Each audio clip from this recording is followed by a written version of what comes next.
Rowere maheo ganachiel ne obiro kanyakla e lap tuke mamoi boma ma Kisumu ne tuke mag Jiboresh Islam Tournament tielo mar ariyo ka gin tuke mag konyo e puonjo jomatindo, mine kod joma ng'aw modak e kuonde ma yuto ni piny. Tuke gi ne geto mar puonjo rowere go yore kedo gi tuoche mag paro, kedo gi yedhe mamero ji, timbe njore, yore ritruok makare e kind mamoko. Jatend riwruog Homeless Kisumu Benson Abila kod jokanyo wetene yango ni tuke go eko monywando tuke mag rowere mane bwo higni 12, 15 kod 17 ne en mar keto thuolo makare ne jomatindo mar sumo rieko, paro kod bende wacho pachgi kachiel gi yudo puonj e wi ngima makare.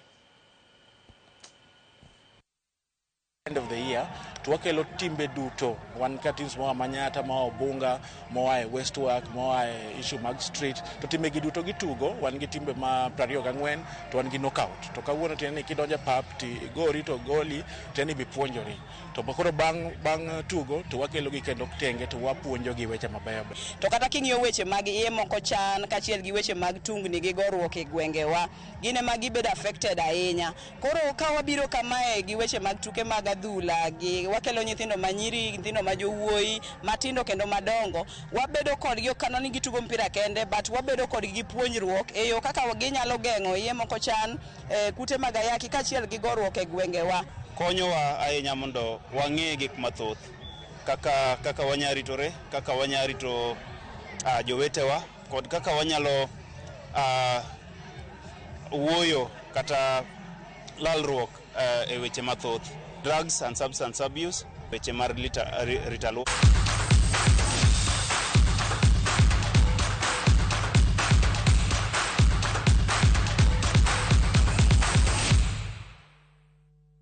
ema wachopo giko mag weche manyien mago imore mo antiere godo. To kapok awuok antiere koda ote magi jela moro kaka miyo no wuoyo mine nyala dier mano otenero mar Jalang'o Otieno. Kama chielo bende mano Jared mantiere Sega Ugenya sub county wacho ni ipenyo jatelo